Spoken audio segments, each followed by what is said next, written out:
সবকিছু করতে পারেন কে? আল্লাহ। আমরা যা পারি না তাকে পারে।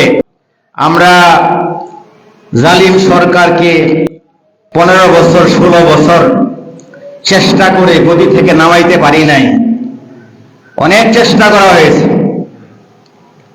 অনেক চেষ্টা করা হয়েছে।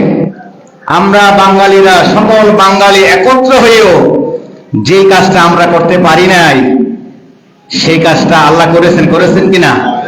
তাহলে করার মালিক কে? আল্লাহ। এজন্য শুকরিয়া আদায় করি, বলি আলহামদুলিল্লাহ। সম্মানিত মুসল্লি কেরাম, আমি আপনাদের সামনে কোরআনুল কারীমের 30তম পারার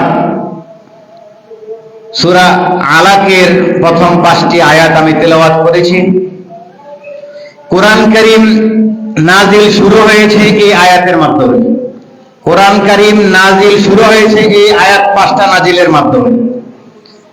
এরপর থেমে থেমে ধীরে ধীরে অল্প অল্প করে নাজিল হতে হতে সর্বশেষ আয়াত আল্লাহ রাব্বুল আলামিন রাসূলের বিদায়ের কিছুদিন আগে, রাসূল দুনিয়া থেকে চলে যাওয়ার কিছুদিন আগে শেষ আয়াত নাজিল করে আল্লাহ রাব্বুল আলামিন সূরা আলাক থেকে শেষ আয়াত পর্যন্ত পবিত্র কোরআনুল কারীম 114টা সূরা 30টা পারা পরিপূর্ণ করে দিয়ে আল্লাহ বলছেন, আল ইয়াউমা আকমালতু লাকুম দীনাকুম ওয়া আতমামতু আলাইকুম নি'মাতি ওয়া রাদিতু লাকুমুল ইসলাম দীনা। মহান আল্লাহ বলেন যে আমি আজকের দিনে তোমাদেরকে দ্বীনকে পরিপূর্ণ করে দিলাম।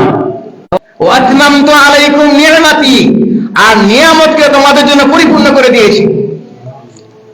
ওয়া রাদিতু লাকুমুল ইসলাম দীনা, আর তোমাদের জন্য দ্বীন হলো ইসলাম।